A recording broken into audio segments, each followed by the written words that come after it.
on va commencer par le début. Donc, pour résumer, le Cambodge, si vous voulez, pour certains d'entre vous qui ne savent pas encore, c'est une vieille nation. C'est là où il y a eu la première formation d'un État on va dire, à l'époque, le Cambodge ne s'appelait pas encore le Cambodge comme se fait le cas plus tard. Mais en tout cas, c'était, on sait que les Khmer, comme on s'appelle nous, comment dire, Khmer qui veut dire cambodgien en réalité. C'est ça. Ceux qui ne savent pas. Et ça ne veut pas dire Khmer rouge. Je dis d'avance parce que souvent les gens confondent avec les Khmer rouges. Oui, tout à fait. Donc nous, on s'appelle, on se nomme Khmer, et après le monde nous connaît sous le nom des Cambodgiens. Donc notre histoire a commencé au tout début de la chrétienne, et ensuite il y a eu, le Cambodge a connu des périodes de prospérité sur le plan richesse économique, politique, etc. Certains d'entre vous sont peut-être déjà qui sont allés au Cambodge ont certainement pu visiter les temples d'Angkor. Donc Angkor, c'était l'ancienne capitale, la capitale royale, la capitale du Cambodge ancien. Et la période où il y a eu la signature du protectorat français au Cambodge. Donc c'est à partir de là que le Cambodge est entré dans une nouvelle page de son histoire, c'est-à-dire que le pays est gouverné à la fois par le roi, une monarchie, comme les temps anciens, mais aussi par l'étranger, qui sont les Français. Donc ça a duré 90 ans, le protectorat français, jusqu'en 1953, donc exactement 90 ans.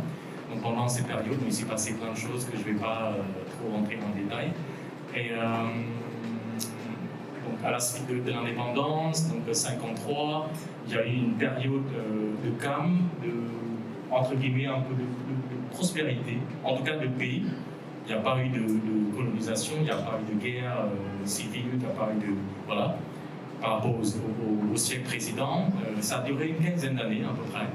Et à partir de 1970, de nouveau, donc le Cambodge est entré de nouveau en guerre civile, qui a duré 5 ans jusqu'en 1975, où le Cambodge est tombé sous le régime génocidaire des Khmer rouges, qui a duré un peu plus de 3 ans.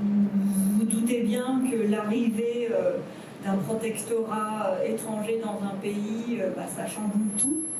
Et figurez-vous que ça a été un petit peu la base de ce qui s'est passé après. Disons que le protectorat français a beaucoup séparé le peuple khmer en plein de divisions, en plein de petites communautés. C'est ce que les étrangers aiment faire quand ils arrivent dans un nouveau pays. Je fais le parallélisme avec les Belges quand ils sont arrivés au Rwanda. Et on sait tous ce qui s'est passé au Rwanda. Ils ont voulu séparer le pays entre les Tutsis et les Hutus, alors que tout le monde vivait très bien ensemble. Et puis ils ont commencé à se regarder les nez. Ah tiens, t'as un nez de Hutu, un nez de Tutsi, voilà. Et bien figurez-vous que c'est ce qui s'est un petit peu passé au Cambodge, alors que tout le monde vivait très très bien au Cambodge. Entre les Tiam, les Chinois Khmer, les Vietnamiens Khmer, tout le monde était Khmer, puisque tout le monde était là depuis des siècles. Et ben eux, ils se sont dit, bah ouais, mais il y a quand même beaucoup de Chinois Khmer. Et puis les Chinois Khmer, on va leur donner des fonctions. Donc du coup, les Khmer du peuple se disaient, bah tiens, les Chinois Khmer, ils se font des bonnes places, ils sont copains avec les Français. Ils ont des meilleurs jobs que nous. Alors c'est comme ça que ça a commencé. Important à dire, les Français, c'est les Français qui ont voulu installer le prince Sihanouk en place. C'est vraiment, le prince Sihanouk a été poussé par le président français de l'époque, parce que on était déjà en pleine guerre froide, 1950. En pleine guerre froide, et le bloc communiste contre le bloc occidental.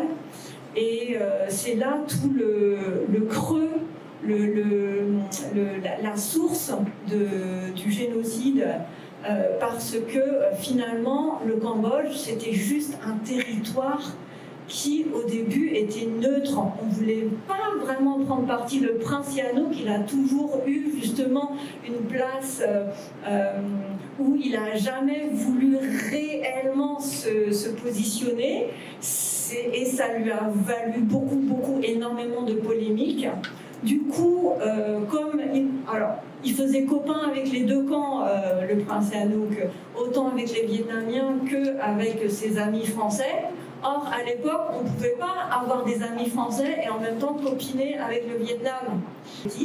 Donc les Français ont armé Lon Nol pour qu'il fasse un putsch d'État contre le prince Sihanouk qu'ils avaient mis eux-mêmes en place.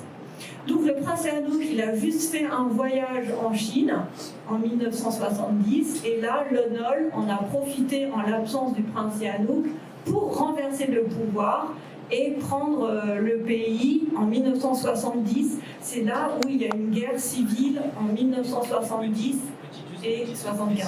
À la guerre civile 70-75, c'est la guerre civile entre le général Lon Nol et le prince Sihanouk. Le prince Sihanouk, il veut reprendre son trône, forcément, il a été mis de côté. Qu'est-ce qu'il fait le prince Sihanouk? On n'est pas là en train de juger ou quoi que ce soit, je vous raconte l'histoire. Le prince Sihanouk a décidé de s'allier avec son ancien ennemi, le parti Khmer Rouge.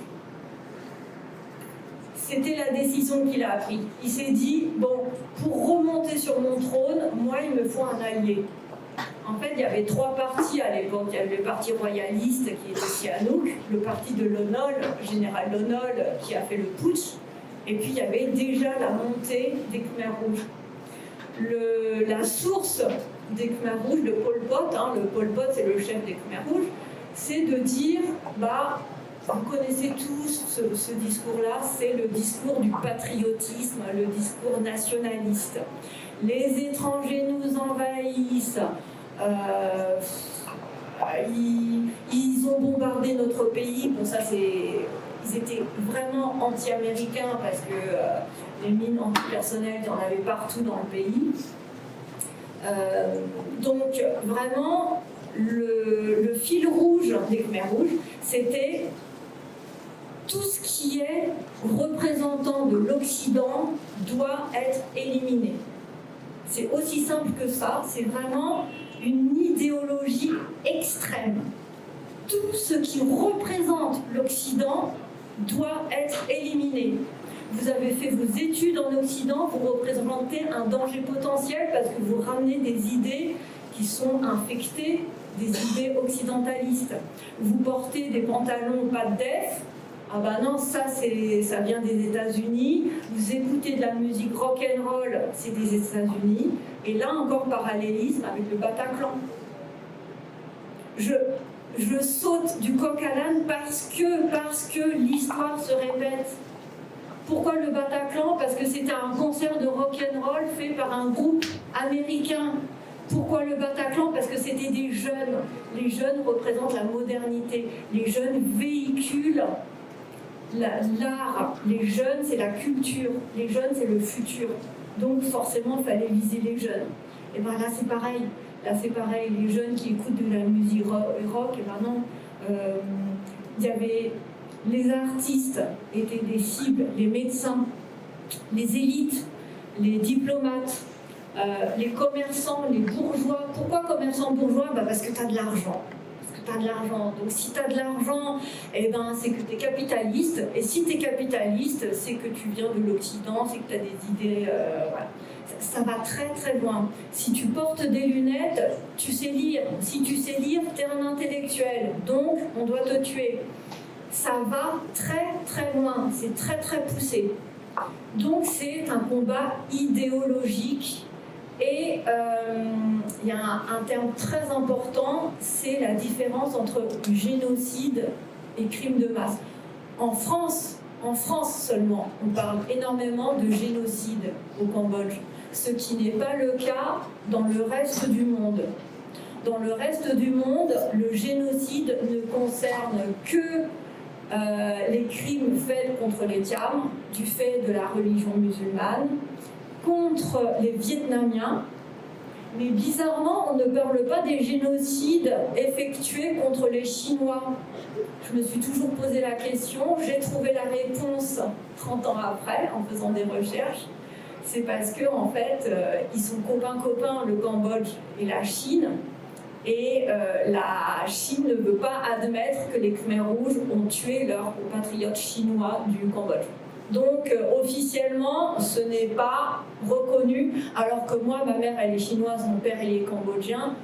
J'ai bien vu que les Chinois, ils étaient pourchassés. Les Chinois du Cambodge étaient pourchassés pendant la période Khmer Rouge. Mais officiellement, ce n'est pas un génocide, ce n'est pas reconnu. Le génocide ne concerne que les Thiam et les Vietnamiens. Anna ? Oui. Pourquoi, du coup, dans cette histoire, on a des Khmers qui tuent des Khmers ? Pourquoi j'allais y venir. Pourquoi c'est une hérésie de parler d'autogénocide ? Voilà, je déteste ce mot-là. Il est utilisé partout. C'est un terme faux. Et je le déteste parce qu'il fait croire à nous, Cambodgiens, qu'on se serait auto-mutilé, qu'on se serait auto-tué. On est complètement gogol. On est complètement fous. Ils sont dingues, ces Khmers, de se tuer entre eux. Mais qu'est-ce que c'est que ça ? Mais en fait, c'est pas ça du tout. Ce terme-là vient de l'Occident pour faire croire que justement, c'est quelque chose de local. Ils se tuent entre eux. C'est une manière de se dédouaner. Oh bah, s'ils veulent se tuer entre eux, c'est leur affaire. Mais laissons-les faire. Première manière, première technique, invention.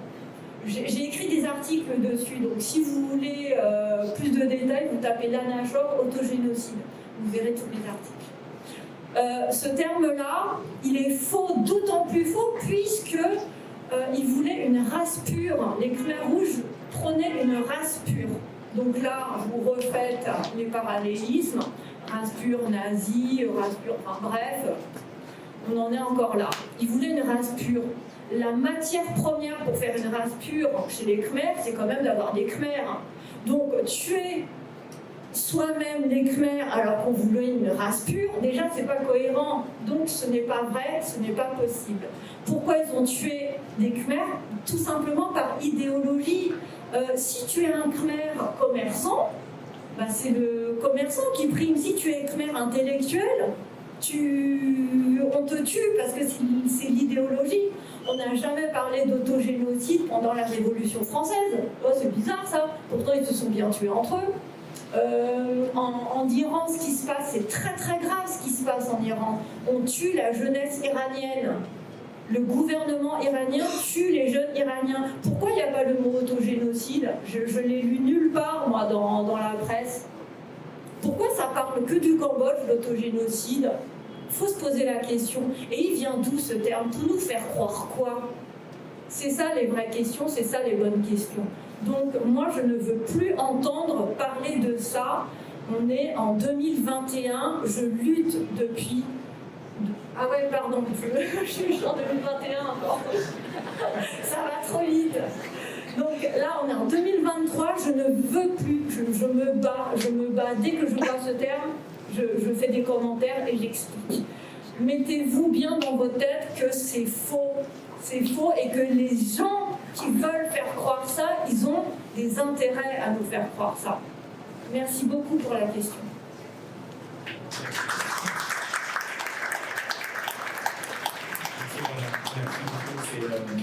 C'était très intéressant d'expliquer un peu le terme qui avait été employé, donc le terme génocide. Donc c'est vrai que c'est un terme qui s'est généralisé comme ça en parlant des Khmers rouges. C'est vrai, c'est le terme le plus banal.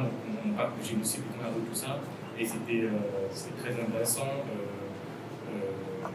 de la part de Dana d'avoir expliquer un peu, clarifier ce terme, parce que c'est vrai que le terme génocide, en rapport avec les Khmers rouges, dans le budget en tout cas universitaire,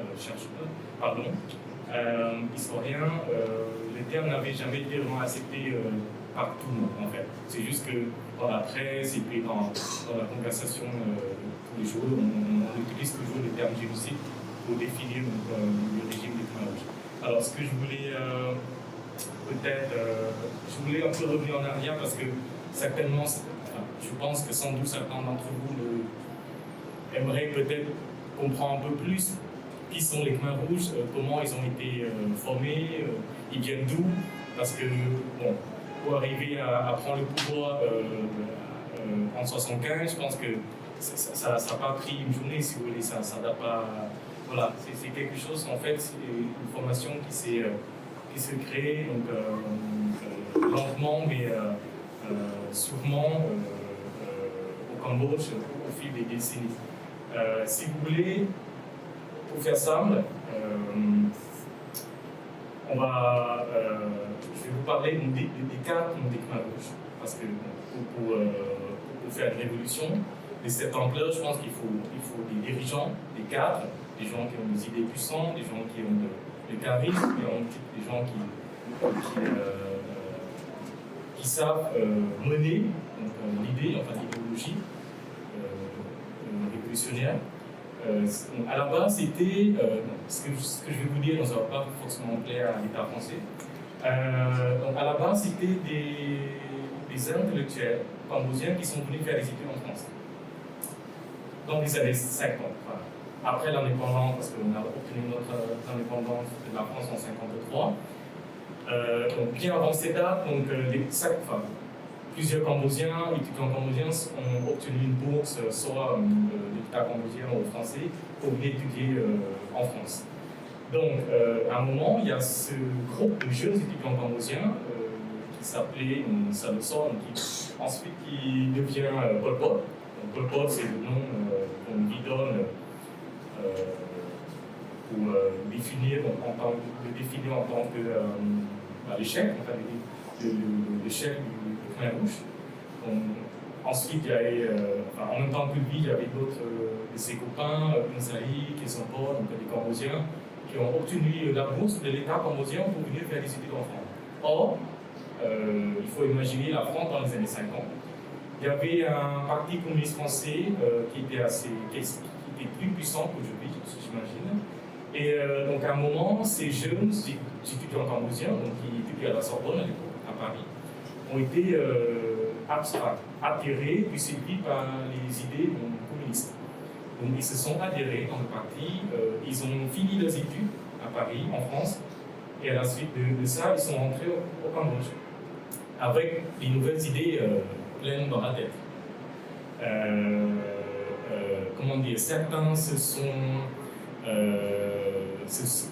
font arrêter, ou se font suspecter parce que déjà donc à l'époque il y avait le roi Sihanouk qui était au pouvoir et tout ça, donc les idées communistes on les chassait, on les persécutait. Donc certains, une partie de ces étudiants ont rentré de France, il y en a qui ont fui le pays, ou d'autres qui se sont fait arrêter. Et si vous voulez, ce qui a permis aux Khmer rouges, en tout cas au premier Khmer rouge, d'exister pendant plus, parce que là on parle des années 50, il y a les années 500, jusqu'à 70, donc pendant plus de 10 ans, ils ont pu exister. Donc s'ils ont existé, c'était aussi, il faut comprendre le contexte géopolitique de l'époque, en tout cas de l'Asie du Sud-Est, il y avait la Chine, comme Dana a mentionné tout à l'heure, donc le parti communiste chinois fondé par Mao Zedong dans les années 20, je crois. Donc il était très présent, très puissant dans la région. Et puis il y a aussi le parti communiste indo-chinois, qui est fondé par les Vietnamiens dans les années 40, quelque chose comme ça. Si ce n'est pas plus, voilà. Et après, on peut parler aussi des Américains. Après, les Américains sont arrivés après. Donc les communistes, les Khmer rouges, ils se sont aussi nourris des idées et puis des aides, des soutiens des autres communistes dans la région, c'est-à-dire les Chinois et les Vietnamiens. Et donc petit à petit, ils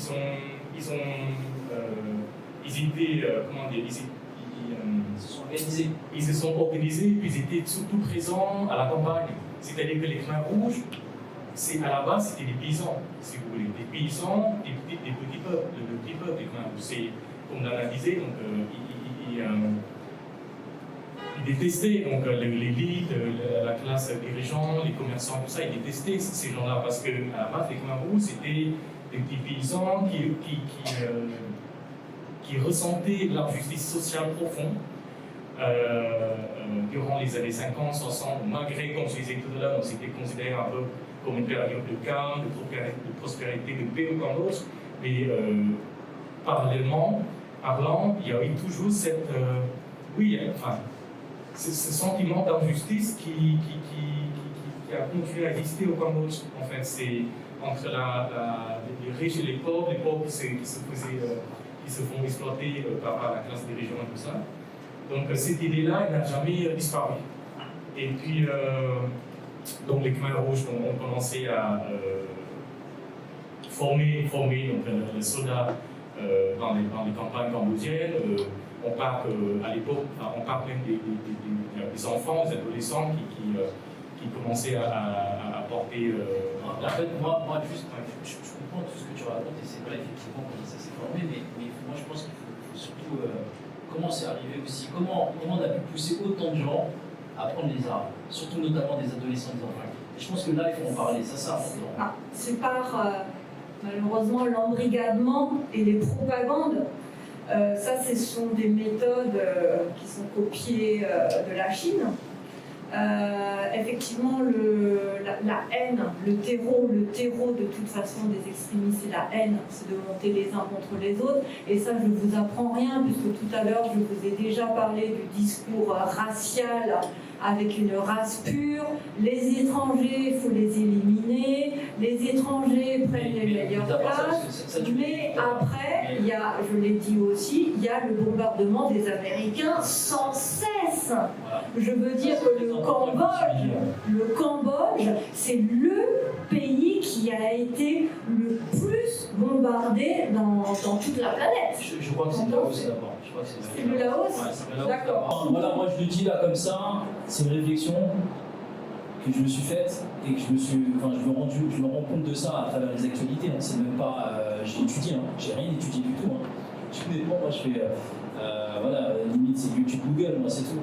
Mais quand tu regardes avec un peu de recul ce qui se passe, et c'est pour ça que c'est intéressant, parce que Nana l'a beaucoup souligné, il y a des parallèles, et surtout, ça se reproduit sans cesse. Aujourd'hui, il faut ouvrir les yeux là-dessus, qu'il y a une grosse machine, systématiquement, qui est un peu comme un bulldozer et qui veut récupérer plein de choses. Et toujours sur des enjeux économiques ou de ressources, si vous remarquez bien. Ouais. Moi, j'ai voulu imiter cette approche, c'est que je me suis retrouvée dans cette histoire.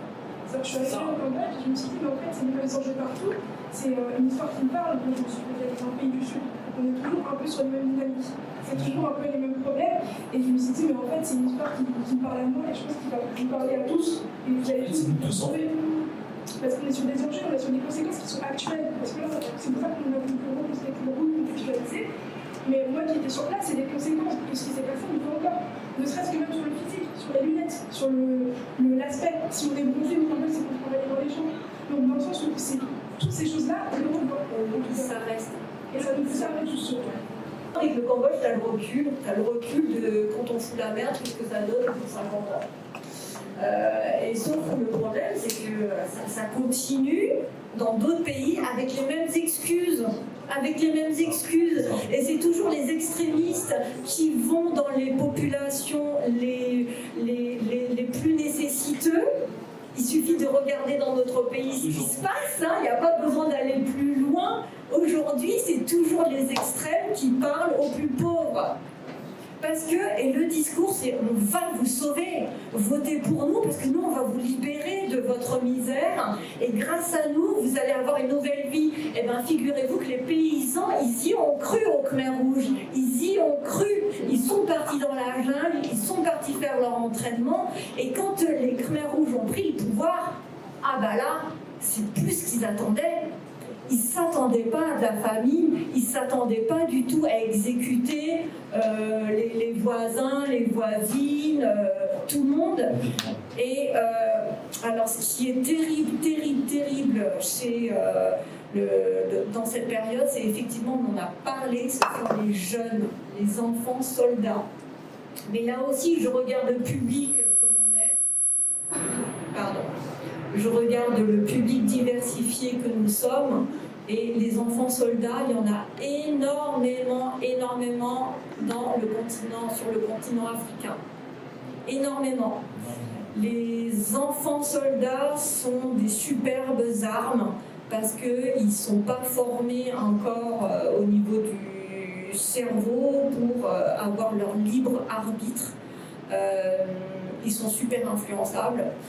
Ils peuvent facilement avoir peur. Ils ne savent même pas, un enfant ne sait pas ce que c'est que la valeur d'une vie.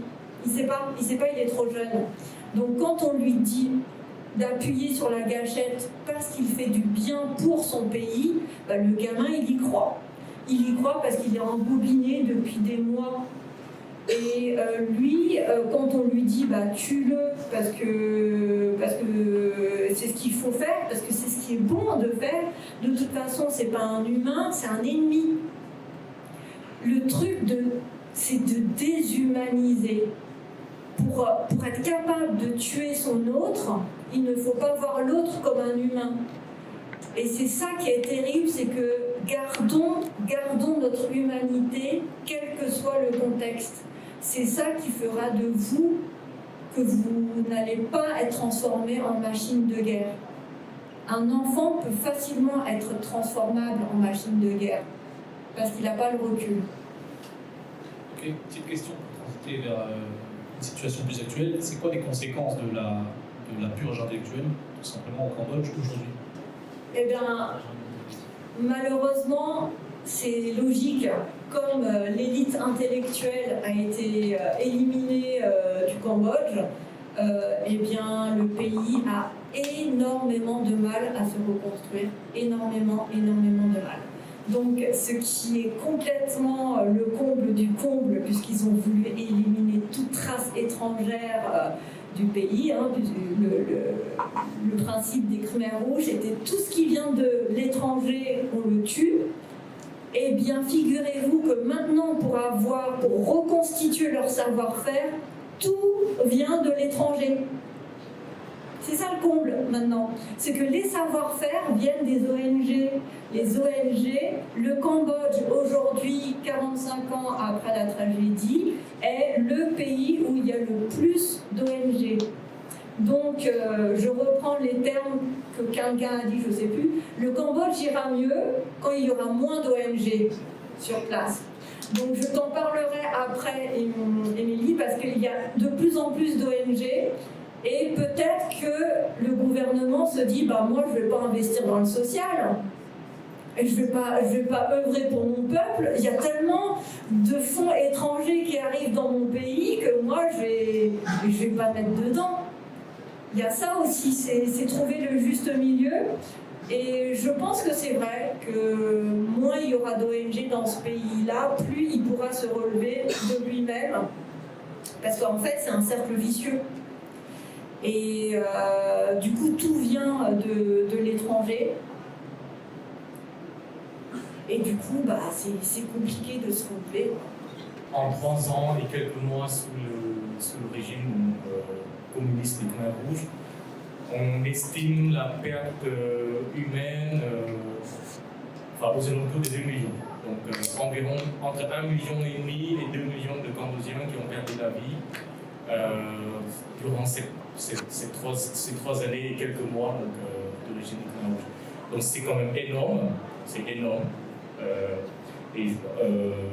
D'autant plus quand on sait que la population cambodgienne en 1975 était moins de 10 millions, je crois que c'était 6 ou 8, 7 millions. Donc il faut imaginer la perte en fait. Donc, en 1979, donc, on a perdu un quart de la population cambodgienne a perdu la vie. Donc quand les Khmers rouges ont perdu, et quand le pays a été libéré en 1979, avec l'arrivée des Vietnamiens et tout ça, ça c'est une partie de l'histoire, c'est-à-dire que tout était à reconstruire, donc il n'y avait plus rien. Donc l'élite, quand je parle de l'élite, c'est même pas les grands intellectuels, si vous voulez, parce qu'un pays, forcément on a besoin de classe élite pour diriger, pour tout ce qui est questions politiques, éducation, enseignement, économique et tout ça. Mais je parle même par exemple, des petits profs des villages, des enseignants, comme disait Lana tout à l'heure, eux, ils ont été tués aussi, donc en 79-80, dans les villages, c'est-à-dire qu'il y a dans certains endroits où 70% des femmes étaient mortes parce que dont les maris avaient été tués parce qu'ils étaient soit profs, soit médecins, enfin, soit infirmiers, soit médecins, soit où ils travaillaient dans l'administration, oui, donc. En fait, ils ont décimé toute forme d'intellectualité. Même tu portais des lunettes, on pouvait croire que tu étais un intellectuel, on pouvait te décimer comme ça. Donc j'ai 44 ans, ça fait depuis 20 ans que je m'intéresse à ça. Mon livre il est sorti seulement en 2018, mais je l'ai écrit en 2009. Et si tu veux, je n'ai pas trouvé mon public il y a 10 ans parce que vous n'étiez pas encore nés. Non, vous étiez trop jeunes. Vous ne saviez pas encore lire. Donc vous étiez en primaire. Mais après, il y a un public qui a beaucoup évolué aussi sur la quête identitaire. C'est ça. Il y a ça aussi. Et en fait, si tu veux, je n'avais pas trouvé mon public en 2009. Tu vois, je veux dire, ils étaient trop jeunes pour réfléchir. Et c'est là, c'est seulement maintenant que ça commence à booster, mais à fond.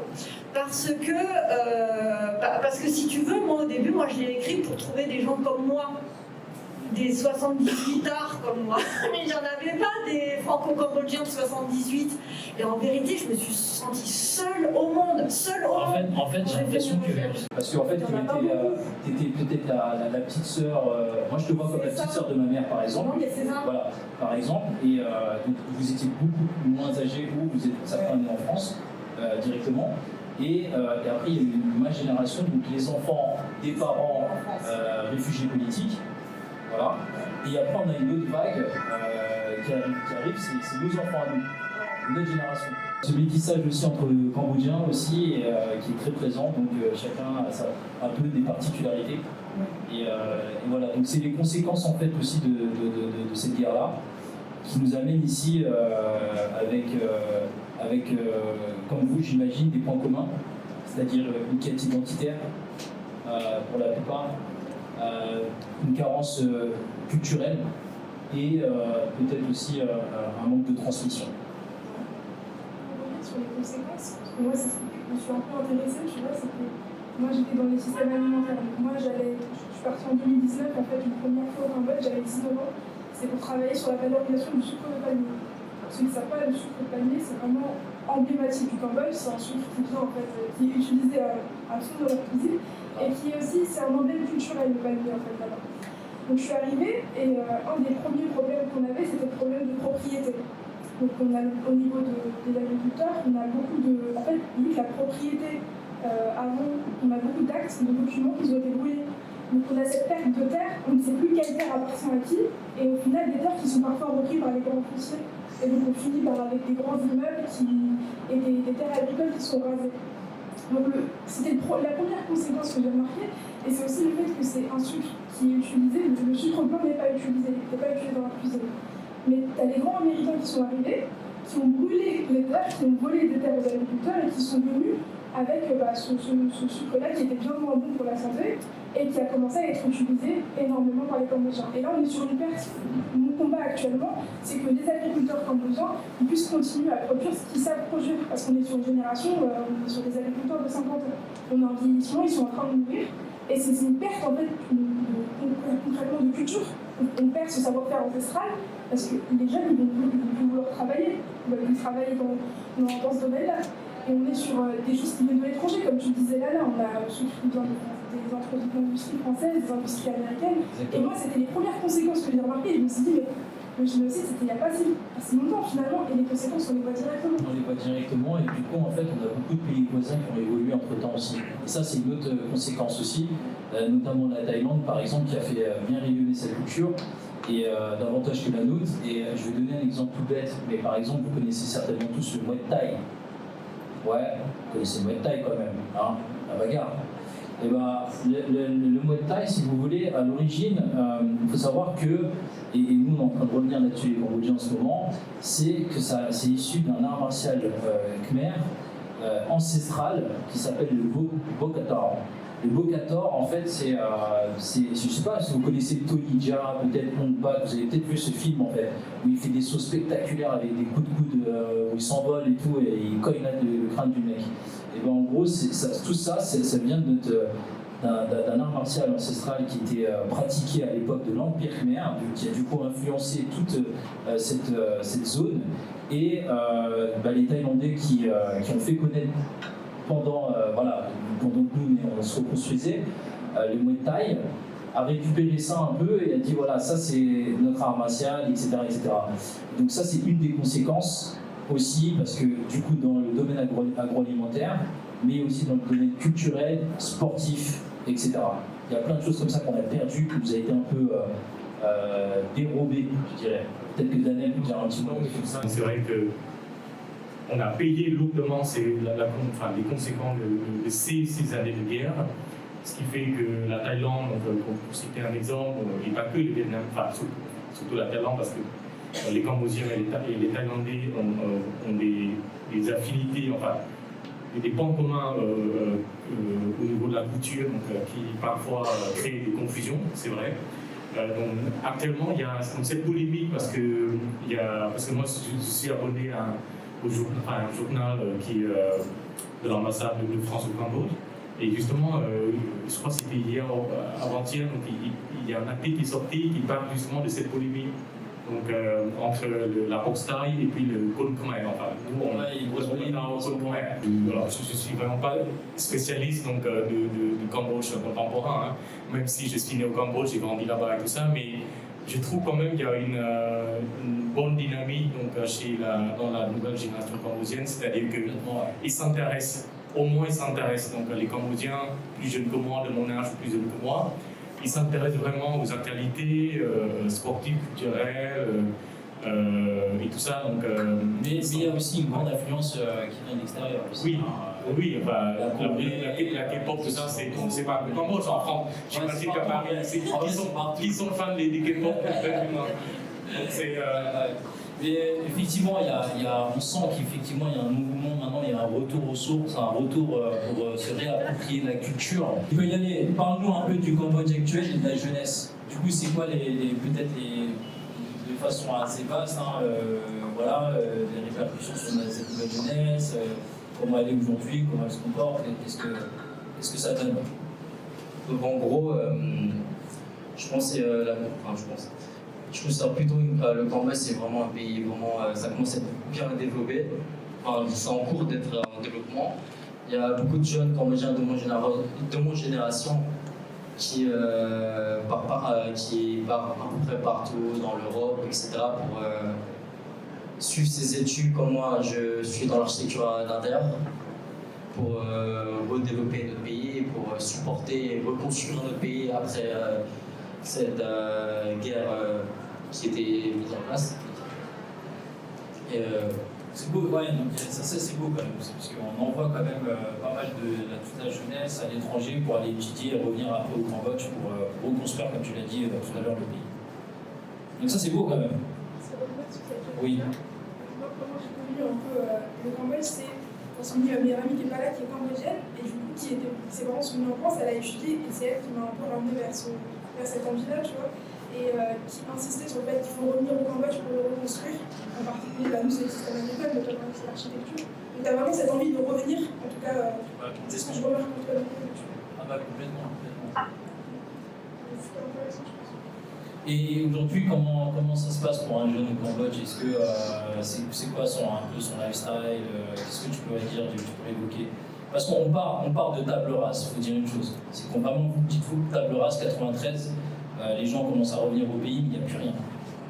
On instaure un système de vote et de démocratie qui a été fait par les accords de paix de Paris, d'ailleurs. Et c'est les casques bleus qui sont arrivés un peu au Cambodge, je ne dis pas de bêtises. Et en fait, il n'y avait rien au Cambodge, il n'y avait vraiment rien. C'était que des ruines, de la pauvreté et où on en est aujourd'hui. En gros, après toute ma jeunesse que je connais, que j'ai vécu au Cambodge, j'avais vu que en fait notre pays, le Cambodge, c'est pas si on va dire en arrière, il est quand même assez développé. Les gens connaissent vraiment beaucoup de, on va dire même la musique hip-hop, etc. Les gens connaissent énormément. Au niveau de Zappy, au niveau du magasin, etc. Les gens commencent à ramener beaucoup de commerce.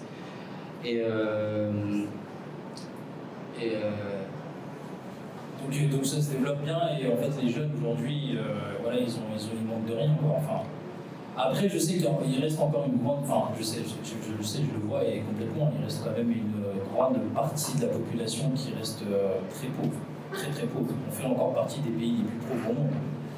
Faut dire ce qui est. Mais c'est vrai que c'est un pays émergent et que après je pense que c'est aussi toute la péninsule, c'est toute la zone aussi Asie du Sud-Est. Hein. Je pense que c'est ça aussi, mais on a aussi une capitale dynamique, très dynamique.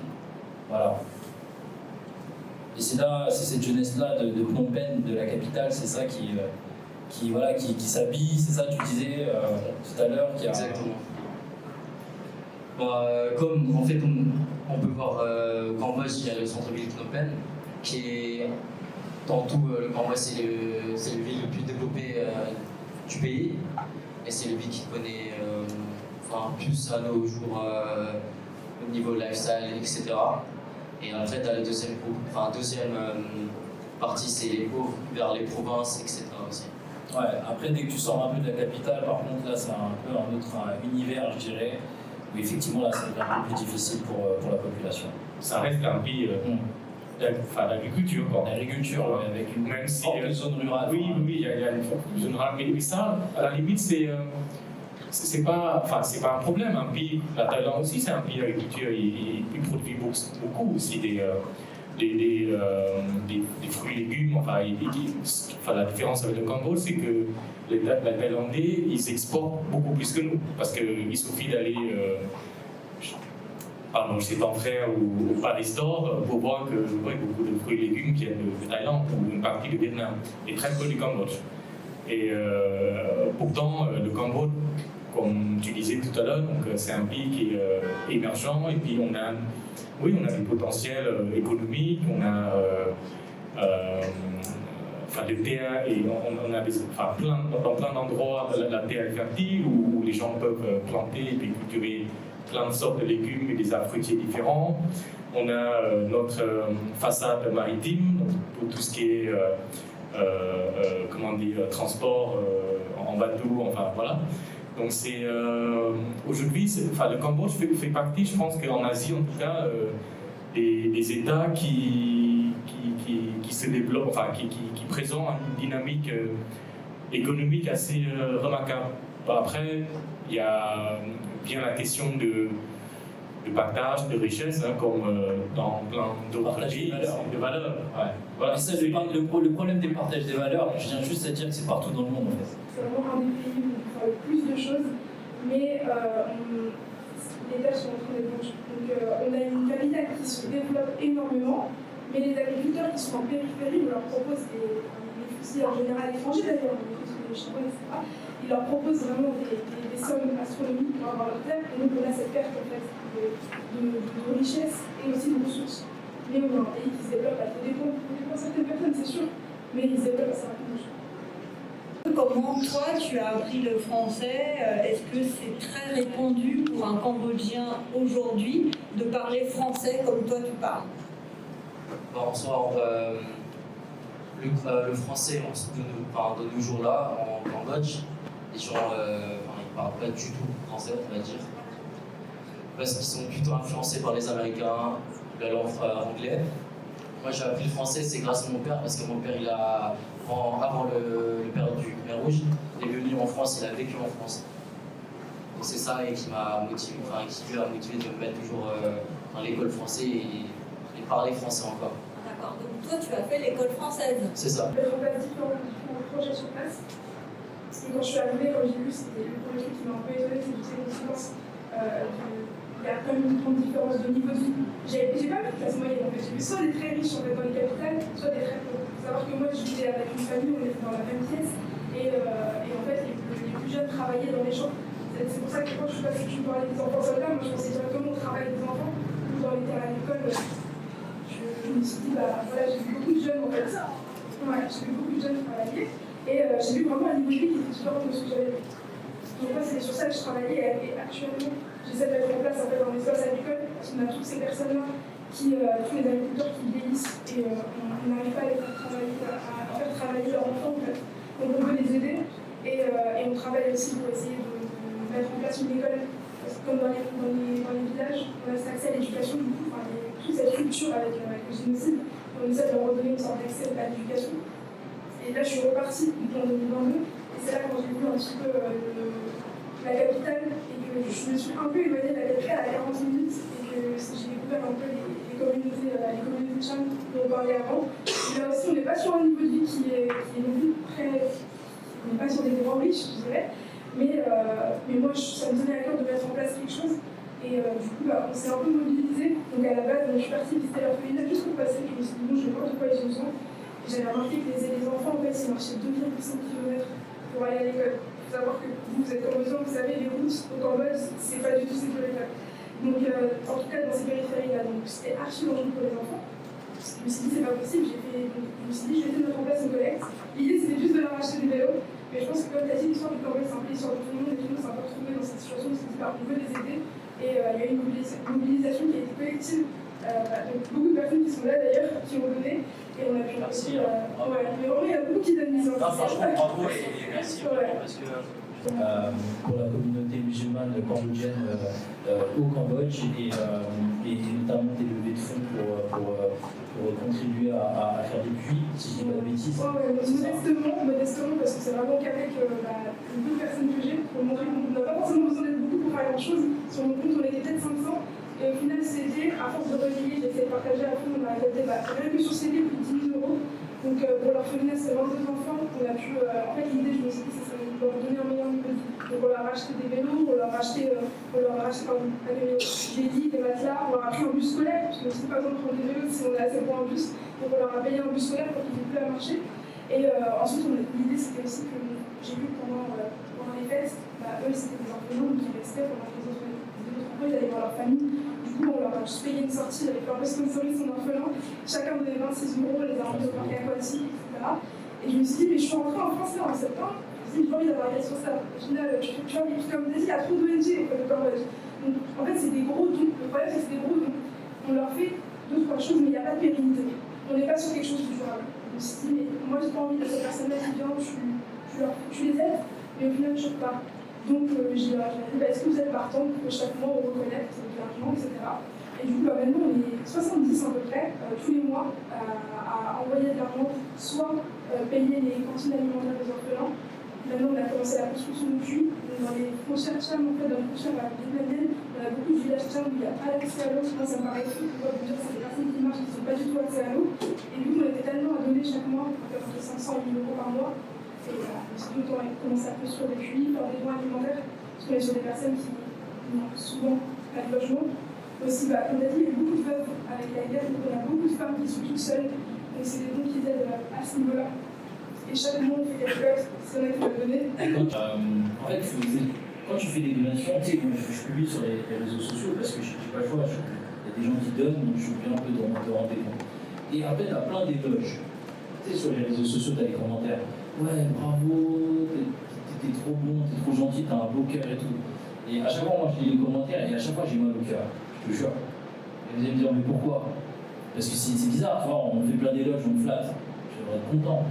Mais c'est pas le cas en fait, parce qu'à chaque fois je me rends compte que quand je vais faire cet acte de donation, en fait je viens et dans mon esprit à chaque fois j'ai la personne qui me... Nous, si vous voulez, les Cambodgiens, je pense que vous l'avez vu, pour se saluer, se dire bonjour, on se joint beaucoup les mains. Donc vous avez des personnes âgées qui nous disent, comme des Indiens, Namasté par exemple, on joint beaucoup les mains. Et ils me joignent les mains comme ça, pour une forme de respect et de remerciement, de gratitude. Et à chaque fois, comment ça me brise le cœur parce que je viens, dans 1 heure après, je suis parti, je retourne à ma vie, tout se passe bien, c'est cool, tu vois. J'ai fait un super acte de bonté, les gens ils sont tous là avec la voix, t'es trop fort, t'es trop gentil. Mais en fait, c'est un peu hypocrite, quoi. Faut dire la vérité. Enfin, moi, je le vis comme ça un peu, je vous dis la vérité. C'est pour ça que quand tu parles de pérenniser, c'est hyper important.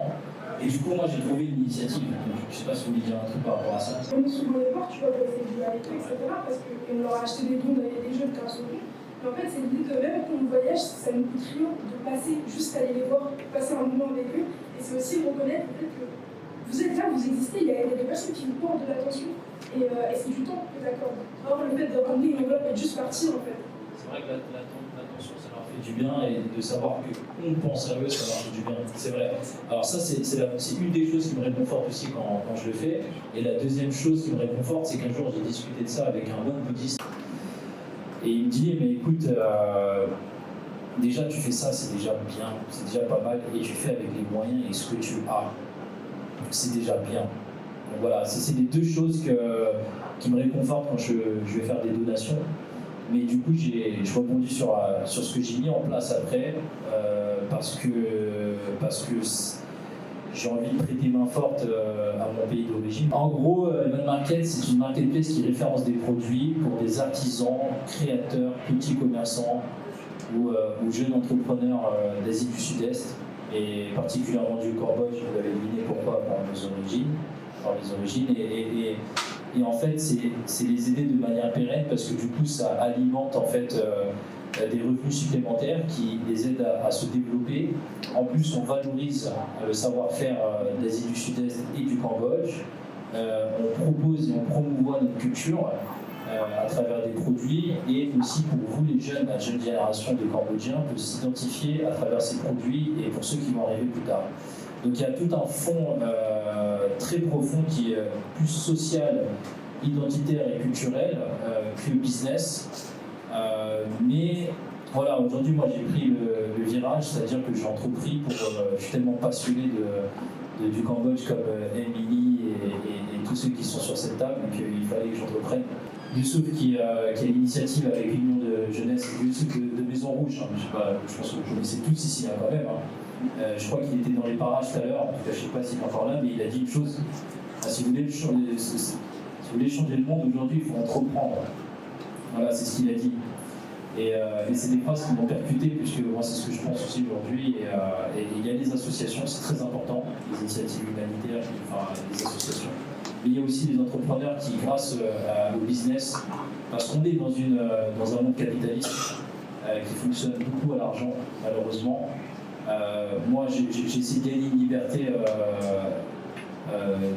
dans mon travail, de ne plus avoir de travail pour m'investir à 100% dans ce que je fais aujourd'hui, ce qui m'anime, c'est-à-dire le Cambodge et les actions autour de l'identité, de la culture et de la transmission. Donc il fallait que je gagne une liberté, je me suis dit je vais entreprendre pour gagner cette liberté. Une fois que j'ai entrepris, maintenant ce qui me tient, c'est l'argent. C'est horrible. J'ai plus de patron, j'ai plus de manager, mais c'est l'argent qui me tient. C'est horrible, ce monde est horrible aujourd'hui. Je vous le dis, sincèrement, parce que ce qui vous tient, c'est vraiment l'argent, c'est malheureux, c'est triste. Hein. Sinon, il faut vraiment revivre dans des coins reculés et vivre que de spiritualité. Et je pense qu'on peut très bien vivre comme ça aussi, c'est sûr. Mais si, à partir du moment où on est dans des pays dynamiques comme la France ou autres, etc., là, c'est fichu. Si tu vis dans la capitale, c'est fichu. Si tu es dans ces systèmes-là, c'est l'argent qui nous donnera toujours quoi qu'il arrive. L'idée de si tu veux aider ton prochain, c'est important. Moi, par exemple, je suis tombée dedans, mais c'était pas le mauvais plan, tu vois. Je suis arrivée là-bas, pour me recontextualiser, je suis arrivée là-bas pour mettre en place un atelier de transformation surtout de l'année. Moi, je me suis dit, je vais mettre l'atelier et c'est fini, tu vois. Mais au final, les agriculteurs, ils me disent, ok, mais nous, on aimerait avoir des revenus stables. Et moi, c'est ce que je trouve important avec Evan Market, c'est qu'on leur dit pas juste des revenus, c'est des revenus stables. Parce que là-bas, les artisans, ils dépendent de qui passe, qui vient, et les revenus, ils fluctuent. Du jour au lendemain, tu ne sais pas si tu pourras payer à manger pour tes enfants, payer ton toit, tout simplement. Voilà, le Covid les a tués, par exemple. Moi, j'ai réussi la market. Et j'ai eu, quand je suis retourné au Cambodge après le Covid, j'ai eu une commerçante qui m'a témoigné, qui m'a remercié pour ça. Et j'ai été extrêmement touché. Et en plus, le fait de les aider comme ça financièrement, ils développent aussi autour d'eux des activités, ils font travailler d'autres personnes. Donc du coup, il y a économiquement, localement, on va dire que ça apporte vraiment beaucoup. Et sa valeur, sa pertinence en tout cas. Bon, j'ai trouvé moi cette voie-là en tout cas. Et donc n'hésitez pas d'ailleurs à soutenir si vous souhaitez, vous prenez la démarche. Si vous avez envie de trouver des création atypique, artisanale, etc. Aller sur mon site internet, je suis obligé de le faire, hein, c'est pas le choix, comme je vous l'ai dit aujourd'hui. Ce qui me domine malheureusement, c'est l'argent, donc je suis obligé d'aller chercher du profit pour continuer à faire ce que je fais ici, d'être présent là, de pouvoir justement soutenir les démarches comme Émilie. Ah ouais, c'est ça. C'est important, c'est important. Et je pense que dans le cas, on va se voir là-bas. Ouais, bah, j'espère qu'on se verra là-bas. Je pourrais présenter aussi ton initiative aussi à la communauté cambodgienne. Je pense que c'est important. Mais du coup, c'est hyper intéressant parce que du coup, par rapport à tout ce qui est entrepris aujourd'hui, je vois que aussi d'autres personnes qui s'intéressent et qui ne sont pas forcément d'origine cambodgienne et qui s'intéressent et qui souhaitent aussi soutenir ce pays. Et moi, j'aimerais que tu me parles un peu de ça. Moi, je croyais au départ que Émilie était cambodgienne. Je dis la vérité. T'es pas seule. Je pensais vraiment qu'elle était cambodgienne, mais vous savez, avec la pommade comme moi, vous voyez, parce qu'on a ça, on a la peau très foncée, vous voyez. Et je me suis toujours dit, mais elle est cambodgienne, c'est sûr comment elle investit et tout, machin et tout. Et je l'ai tout de suite sollicité. Je me suis dit, j'ai trop envie de rencontrer votre communauté, tout ça, machin et tout, parce que j'ai envie d'en parler et de la mettre en lumière, tu vois. Et donc, parle-moi un peu de tout ça.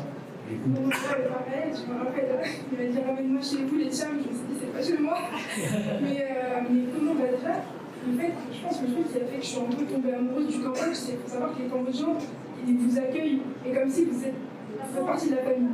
On vous accueille super bien. Je suis partie dans des villages, je me suis dit, je vais pas me le cacher, je suis une personne, je suis africaine, j'ai un peu normal, je suis peut-être la première personne noire qui me voit dans leur vie. Je m'attendais à, et il y a tous les clichés, quand on voyage, quelqu'un en Asie, on va peut-être mal t'accueillir, etc. Donc moi je m'attendais à ça en venant la première fois. Rien du tout. Aucune différence. Et ils sont tellement chaleureux. Et je me suis dit, je suis obligée de rendre entre guillemets à ces personnes-là. Et quand je suis arrivée, en fait, il faut savoir que quand je suis venue dans l'orphelinat, il n'y avait même pas cette idée de tu viens de France, viens nous donner de l'argent, entre guillemets, viens faire des dons.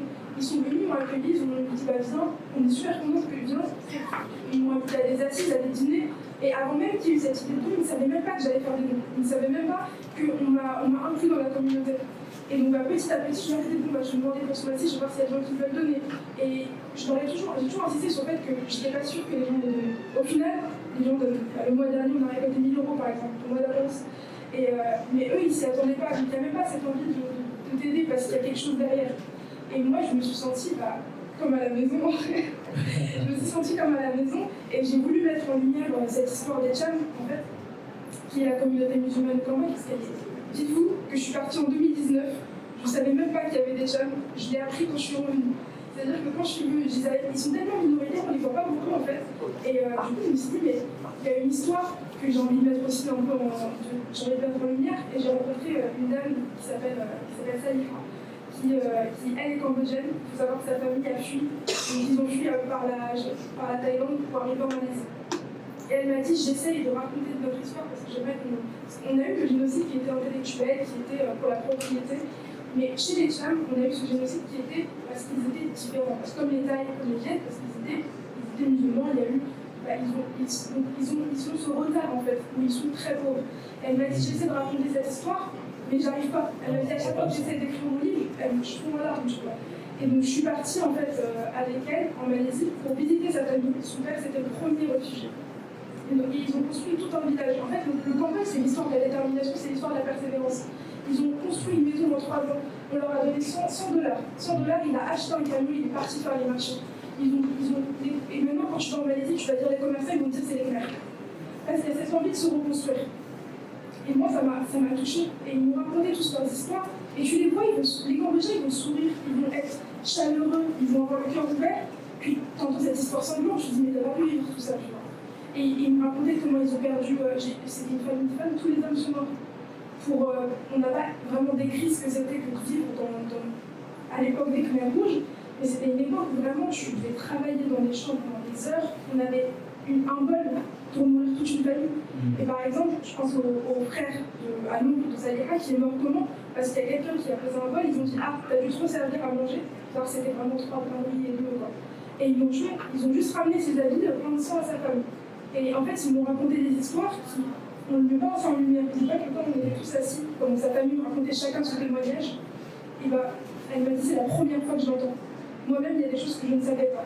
Elle m'a dit j'ai envie que tu me mettes en lumière, et donc je suis partie là-bas faire de la photo.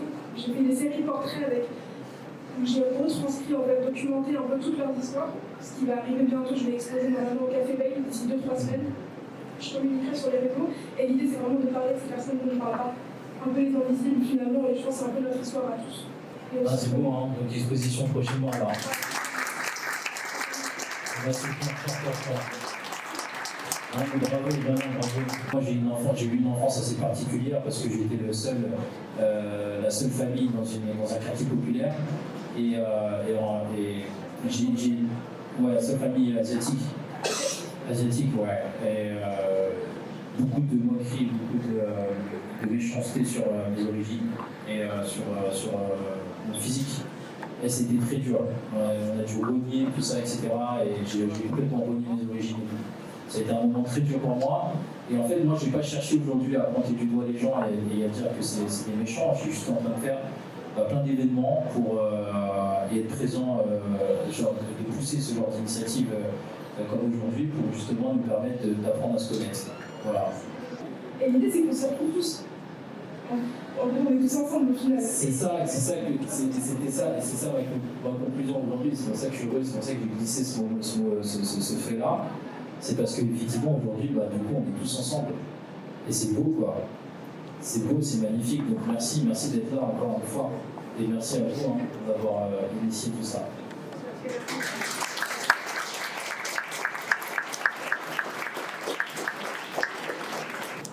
En tout cas, merci aux Bazartistes. Voilà, merci à Mélie pour merci à tous les intervenants. Bravo. Merci d'avoir été présent, le public. Merci à tous. Grosse mention à Bazartistes qui m'ont aidé à coordonner tout ça parce que c'était pas facile à vous mettre en place. Et surtout Dara qui, dès le début, avant tout le monde, a été un des premiers à m'encourager à le faire, à m'aider à voir aussi des personnes. Si, franchement, t'as fait. Et vraiment, merci à Yasmine et David de Bazartistes. Suivez ce que vous faites parce qu'ils sont plein de choses à faire. Et merci à vous aussi.